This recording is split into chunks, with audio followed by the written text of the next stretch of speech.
वाऱ्या करायच्या आणि इतकं सोसूनही कांद्याचे कोंब दिसू लागले की शेतकरी हरखून जातो। हेच कांद्याचे कोंब शेतकऱ्याला बळ देतात। हा म्हणता कांदा काढणीला येतो। घरदार खपून मजुरांना पैसे देऊन कांद्याची काढणी करायची। शेतामध्ये कांद्याची तांबूस लाल रंगाची रास लागते आणि शेतकरी आस लावून बसतो। आता हा कांदा विकून घर बांधता येईल, मुलांच्या शाळेमध्ये पैसे भरता येतील, म्हाताऱ्या आईबापाचा दवाखाना करता येईल, कारभारणीला एखादी साडी घेता येईल आणि घेतलेलं कर्ज फेडता येईल असं स्वप्न बघता बघता अचानक अवकाळी पाऊस येतो आणि होत्याचं नव्हतं करतो। तितक्यात डोळ्यातली स्वप्न गळून पडतात आणि त्या स्वप्नांची जागा टचकन घेतात अश्रू। अशी सगळी अवस्था अवकाळीनं शेतकऱ्यांची होऊन बसली।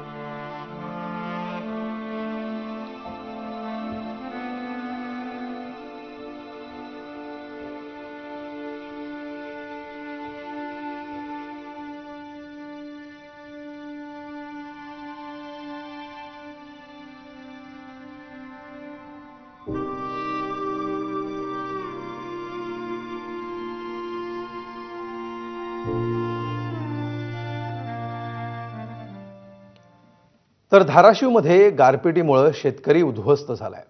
बाजारभाव मिळत नसल्यामुळे शेतात काढून ठेवलेल्या कांद्याचा गारपिटीनं अक्षरशः चिखल झालाय।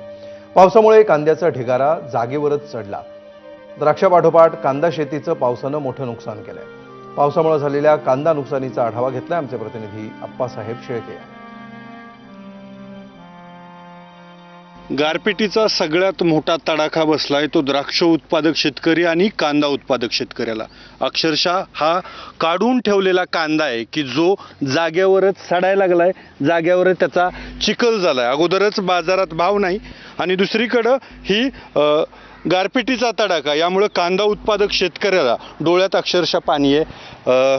काढून ठेवला होता कांदा, सगळा ठेवला होता, आता काही सडून गेले सगळं। सडून म्हणजे संपलं, ह्याचा विषय संपला, काहीच नाही याचा, आता काहीच होणार नाही याचं। किती खर्च केला आणि किती नुकसान आहे? एकरी 50-60 हजार रुपये खर्च आहे। नुकसान तर आता ती हिशोब नाही नुकसानीचा। म्हणजे काय, आज 50-60 हजार रुपये खर्च केला आणि त्याच्यापासून एक बी रुपया मिळाला नाही की मग किती नुकसान घरी धरा सांगा। काल अचानकच 4-4:30 सुमारास पाऊस आला, भरपूर नुकसान झाले शेतकऱ्याचं। काही नाही, आता काय कवडी मोलाचं सुद्धा त्याचे पैसे होणार नाही आता त्याची भाव नाही त्यात। आता हे गारपिटीनं नुकसान, 1 एकरला खर्च एवढा यायला की मजूर मिळणार गेलीत, 50-60 हजार रुपये खर्च आलाय आणि आता हे मार्केटला तर कांदा जाणारच नाही, हे आमचं पूर्णच नुकसान झालेलं आहे। एका दिवसाच्या पावसानं काय होतं असा जर प्रश्न पडला तर ह्या कांद्याच्या ढिगाऱ्याकडे बघितलं तर त्याचं उत्तर आपल्याला मिळतं की एका दिवसाच्या पावसानं अक्षरशः या कांद्याचा चिखल झालाय। अगोदरच बाजारात भाव नाही, दुसरीकडं गारपिटीचा तडाखा, शेतकरी कांदा उत्पादक जो आहे तो उद्ध्वस्त झालाय।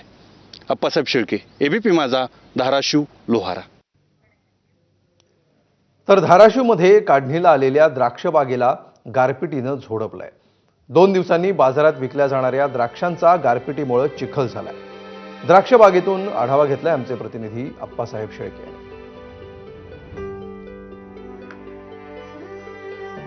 धाराशिवच्या लोहारा तालुक्यात गारपिटीनं होत्याचं नव्हतं झालंय। अक्षरशः द्राक्ष बागा उद्ध्वस्त झाल्यात। आपण लोहाऱ्यातल्या द्राक्ष बागेत आहोत, पाहू शकतो की पूर्णपणे पानगळ झालेली आहे, खाली द्राक्षाचा खच साचलाय।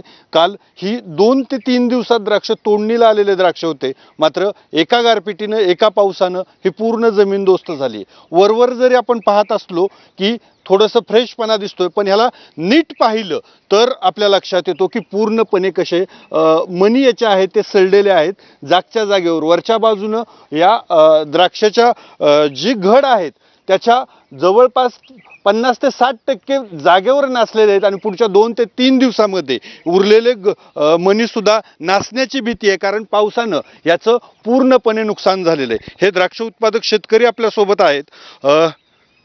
कधी तोडायचं होतं द्राक्ष? आता पावसानं 2 ते 3 दिवसातच माल काढणीला आलेला आहे। 2-3 दिवसात काढून घ्यायचा होता आणि कालच्या पावसानं पूर्णपणे डॅमेज झालं आणि गळून गेलं सगळं आणि काही आता मार्केटमध्ये माल विकण्याच्या लायकीचा राहिलेला नाही। सरकारनं पंचनामे करावे आणि मदतीची मागणी केली जाते, मात्र जे पीक 2 दिवसानंतर काढायचं होतं, बाजारात जाणार होतं, त्याचे पैसे येऊन पुढचं नियोजन होतं ते पूर्ण नियोजन या अवकाळी पावसानं कोलमडलंय। अप्पासाहेब शेळके, एबीपी माझा, धाराशिव, लोहारा. तर सोलापूर जिल्ह्यातल्या अक्कलकोट तालुक्यामधील अनेक गावांमध्ये रात्री अचानक गारांचा जोरदार पाऊस झाला. गारपिटीमुळे शेती पिकांचं मोठं नुकसान झाल्याची प्राथमिक माहिती आहे. काही ठिकाणी वादळी वाऱ्यामुळे वीज पुरवठा देखील खंडित झाला.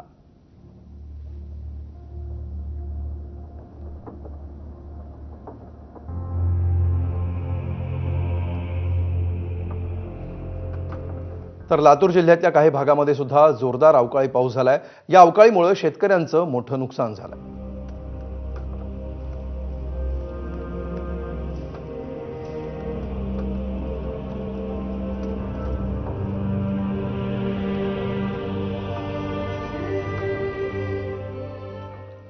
तर धाराशिव जिल्ह्यातून जाणाऱ्या सोलापूर हैदराबाद राष्ट्रीय महामार्गावरच्या नळदुर्ग जवळ गारपीट झाली आहे.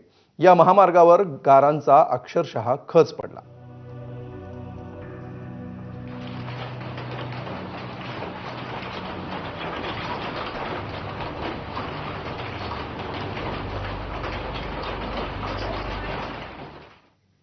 तर धाराशिवच्या लोहारा तालुक्यामध्ये अवकाळी पाऊस आणि गारपिटीचा शेतीला मोठा फटका बसलाय. काढणीला आलेल्या कलिंगडाचं गारपिटीमुळे प्रचंड नुकसान झालंय. जमिनीवर 3 ते 4 इंचाचा थर जमा झालाय. सरकारनं तत्काळ पंचनामे करून मदत द्यावी अशी मागणी शेतकऱ्यांनी केली.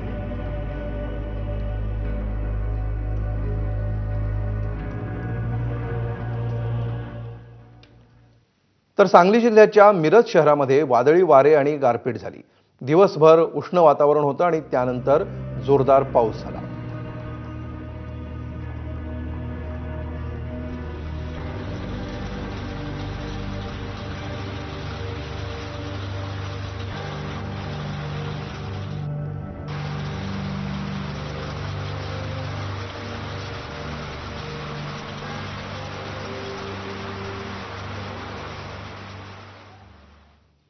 तर हिंगोली जिल्ह्याला अवकाळी पावसानं आणि गारपिटीनं झोडपलंय. हवामान विभागानं वर्तवलेल्या अंदाजानुसार आज मध्यरात्रीनंतर अचानक हिंगोली जिल्ह्यामध्ये वादळी वाऱ्यासह जोरदार अवकाळी पाऊस झाला. कळमनुरी, औंढा नागनाथ आणि वसमतमध्ये अवकाळीनं जोरदार हजेरी लावली आहे.